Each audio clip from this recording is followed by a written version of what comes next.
बसपा ने राजस्थान में की अपने पहले प्रत्याशियों की सूची जारी। भाजपा को देगी बड़ी टक्कर। जी हाँ दोस्तों, आपने बिल्कुल सही सुना। मैं हूं पराग महेंद्र, आप देख रहे हैं नेशनल चौपाल। बड़ी खबर से आपको रूबरू कर रहे हैं। बहुजन समाज पार्टी राजस्थान से तमाम लोकसभा 2024 के चुनाव को ध्यान में रखते हुए अपनी पहली प्रत्याशियों की लिस्ट को अब जारी कर दिया गया है। और जिस तरीके से बहन मायावती ने अपनी रणनीतियां बनाई अपने बलबूते पर अकेले चुनाव लड़ने की, वक्त के मुताबिक उत्तर प्रदेश की 80 लोकसभा की सीटों पर बहुजन समाज पार्टी एक के बाद एक अपने तमाम प्रत्याशियों के नामों को जाहिर करते हुए नजर आ रही है। ऐसे में इसी के साथ साथ उत्तर प्रदेश को छोड़कर बाकी प्रदेशों में भी तमाम प्रत्याशियों के चयन को लेकर और उनके नामों को अब जिस तरीके से वक्त के मुताबिक प्रदर्शित करते हुए, जाहिर करते हुए बहुजन समाज पार्टी पूरी मजबूती से देखी जा रही है। बहन मायावती की रणनीतियां जिस तरीके से, अगर बता दे कि उत्तर प्रदेश की बात करेंगे, जहां पर उत्तर प्रदेश पर दलित और मुस्लिम के गठजोड़ को लेकर है, उसी सोशल इंजीनियरिंग के आधार पर अनेकों प्रदेशों में अलग अलग तरीके से देखी जा रही है। बहुजन समाज पार्टी एकला चलो के सिद्धांत पर तो चल ही रही है। इसी के साथ साथ बहुजन समाज पार्टी के जरिए गांव चलो अभियान के तहत वोट हमारा राज तुम्हारा नहीं चलेगा नहीं चलेगा, इन तमाम तरीके के अभियानों के आधार पर अब अपने वोटरों के पास में बहुजन समाज पार्टी कहीं ना कहीं जाते हुए नजर आ रही है। इसके साथ साथ अब मैं आपको वो तस्वीरें दिखाना चाहूंगा जिसको लेकर इंतजार है कि आखिर तमाम लोकसभा 2024 के चुनाव को ध्यान में रखते हुए राजस्थान की तकरीबन 25 लोकसभा सीटों पर बहुजन समाज पार्टी ने 5 सीटों पर अपने प्रत्याशियों के नामों को जाहिर कर दिया है। वो तमाम 5 सीटों से आपको रूबरू करवाऊंगा कि आखिर वो तमाम 5 सीटें कौन सी है और इन 5 सीटों पर कौन कौन प्रत्याशी को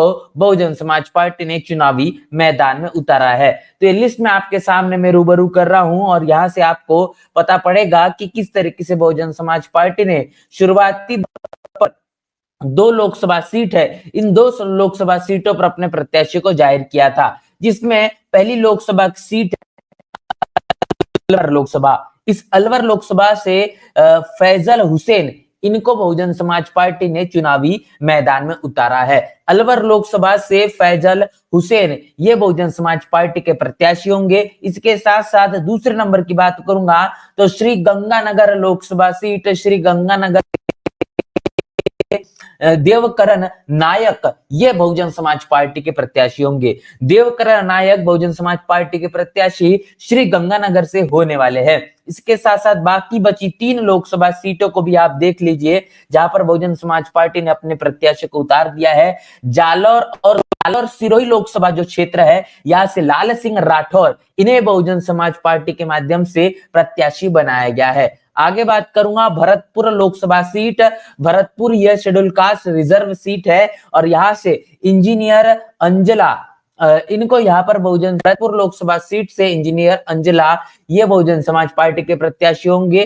कोटा लोकसभा क्षेत्र, कोटा लोकसभा से भीम सिंह कुंतल बहुजन समाज पार्टी के प्रत्याशी बहुजन समाज पार्टी ने अब घोषित कर दिया है। तो ये तमाम वो 5 नाम है, बहुजन समाज पार्टी ने अपने प्रत्याशी को जाहिर कर दिया है। और अब ये देखना दिलचस्प होगा कि जिस तरीके से बहुजन समाज पार्टी ने अपने तमाम 5 प्रत्याशियों के नाम जाहिर कर दिए हैं, इसके साथ साथ बाकी लोकसभा सीटों पर भागीदारी के आधार पर बहुजन समाज पार्टी अपने टिकटों का आवंटन करती है। टिकटों को कहने की उसी मद्देनजर रखते हुए अपने प्रत्याशी को चुनावी मैदान में उतारती है। अब ये देखना होगा कि राजस्थान में किस तरीके से बाकी बची लोकसभा सीट पर बहुजन समाज पार्टी अपने प्रत्याशी को उतारने का काम करेगी। बात करेंगे तमाम लोकसभा सीटों को जहां पर बहुजन समाज पार्टी ने अपने प्रत्याशी को घोषित कर दिया है।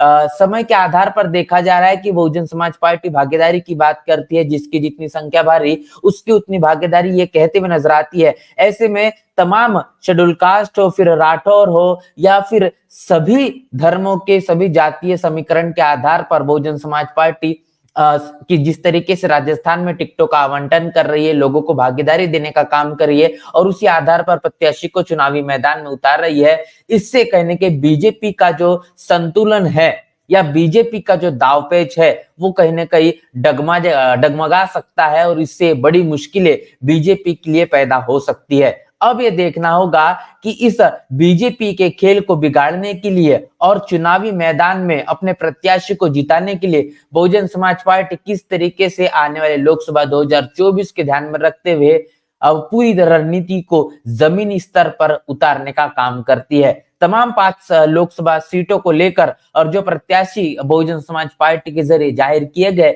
इसको लेकर आपकी क्या राय है, प्रतिक्रिया क्या है, लिखकर कमेंट बॉक्स में जरूर बताएं। बने रहे नेशनल चौपाल के साथ, मिलते नए वीडियो में, तब तक के लिए जय भीम, जय भारत।